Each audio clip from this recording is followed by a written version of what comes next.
Em vários exemplos de nossa agência de viagens, vimos que podem ser estabelecidas diferentes relações entre os atores da realidade. Vimos, por exemplo, que uma atração pode pertencer a uma categoria que, por sua vez, pode ser a categoria de muitas atrações. Vimos que a maneira que temos para representar essas relações é na hora de criar as transações, incluir atributos de uma transação em outra. Sabemos que nossa agência trabalha com fornecedores que lhe oferecem periodicamente visitas a atrações turísticas em várias partes do mundo. Cada fornecedor oferece muitas atrações turísticas, mas cada atração é administrada por um único fornecedor. Para representar essa realidade, vamos criar a transação Supplier, na qual registraremos os fornecedores. Clicamos em File, New, Object, chamamos Supplier e acrescentamos os atributos Supplier ID como identificador, Supplier Name para armazenar o nome do fornecedor e Supplier Address para o seu endereço. Notemos, pelo objeto diagrama de transações, a relação entre os fornecedores e as atrações. Clicamos em New, Object do tipo diagrama e arrastamos as transações Attraction e Supplier do folder View. Como vemos, ainda não estabelecemos nenhuma relação entre esses dois atores. Como uma atração turística é oferecida por apenas um único fornecedor, vamos incluir o identificador de fornecedor na estrutura da transação Attraction, abrindo tal transação e acrescentando o atributo Supplier ID. Acrescentamos também o atributo Supplier Name para podermos, assim, mostrar o nome do fornecedor na tela das atrações. Criamos agora um novo diagrama.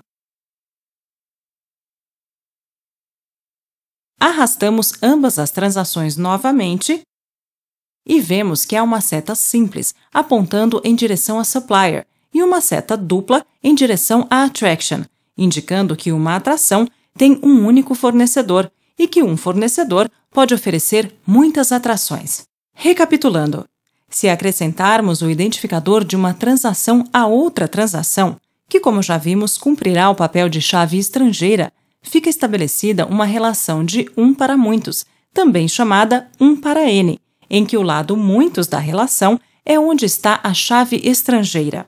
Se analisarmos agora quais seriam as tabelas que GeneXus gera a partir desse desenho de transações, vemos que a partir da transação Supplier será criada uma tabela Supplier com a mesma estrutura da transação. E a partir da estrutura da transação Attraction, GeneXus cria uma tabela Attraction com a seguinte estrutura. Se compararmos a estrutura da tabela Attraction com a da transação Attraction, vemos que os atributos Country Name, Category Name, City Name e Supplier Name não estão incluídos na tabela, já que são atributos inferidos. E como vimos anteriormente, como estão na tabela estendida da tabela Attraction, seu valor pode ser recuperado da tabela onde estão fisicamente armazenados. Esta é a forma mais comum de representar a relação 1 para muitos entre dois atores da realidade, ou seja, entre duas entidades do nosso sistema.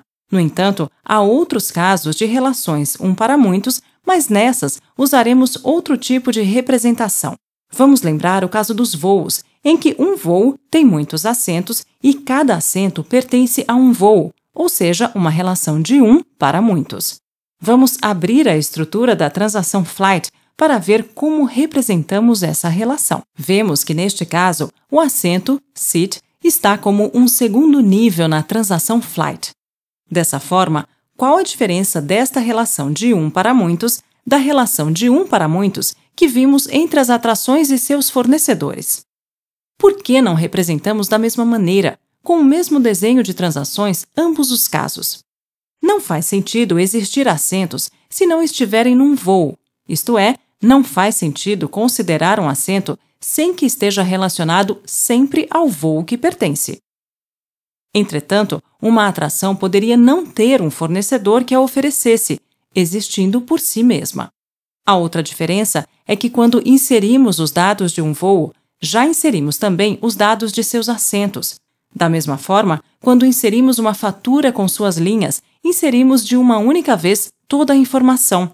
Por outro lado, não existem razões para inserir os dados dos fornecedores e das atrações no mesmo momento. Dizemos que uma entidade como os assentos só faz sentido existir quando representada em função de outra entidade, neste caso, os voos. É uma entidade fraca. Representamos este tipo de relação 1 para n fraca com uma única transação de 2 níveis, onde a entidade fraca está no segundo nível.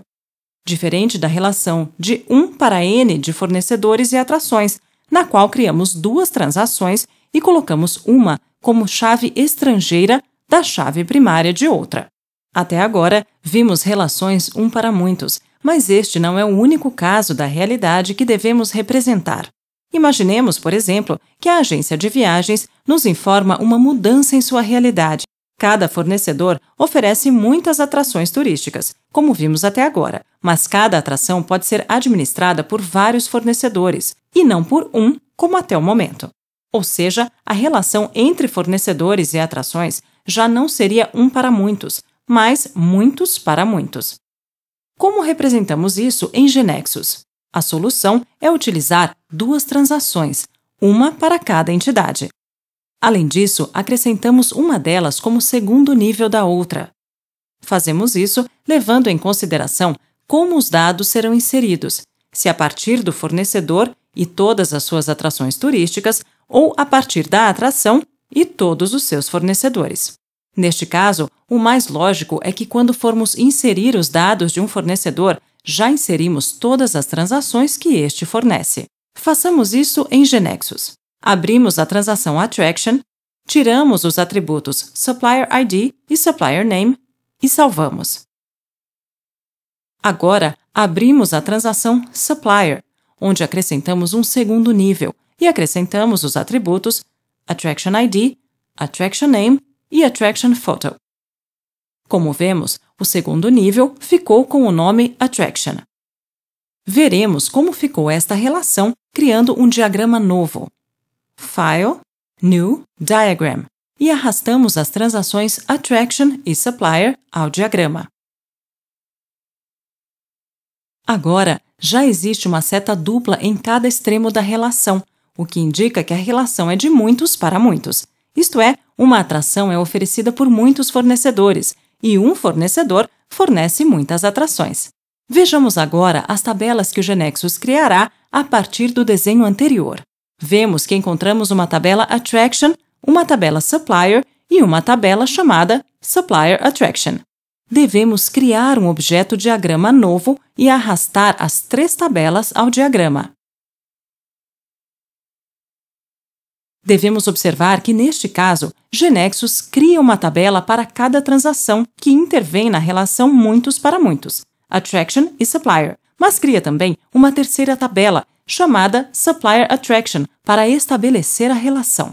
Se observarmos a estrutura dessa terceira tabela, vamos perceber que são incluídos somente os atributos identificadores das outras 2 tabelas. Portanto, cada vez que GeneXus estabelecer uma relação de muitos para muitos, tal relação será representada no banco de dados por 3 tabelas, uma para cada entidade que intervir e uma terceira com os 2 identificadores de ambas. Vemos que a relação de muitos para muitos entre Attraction e Supplier se desmembra em 2 relações 1 para muitos, utilizando a tabela Supplier Attraction para estabelecer a relação entre as anteriores. Vimos assim que, mediante as transações e seus atributos, podemos representar as diferentes relações entre os atores da nossa realidade.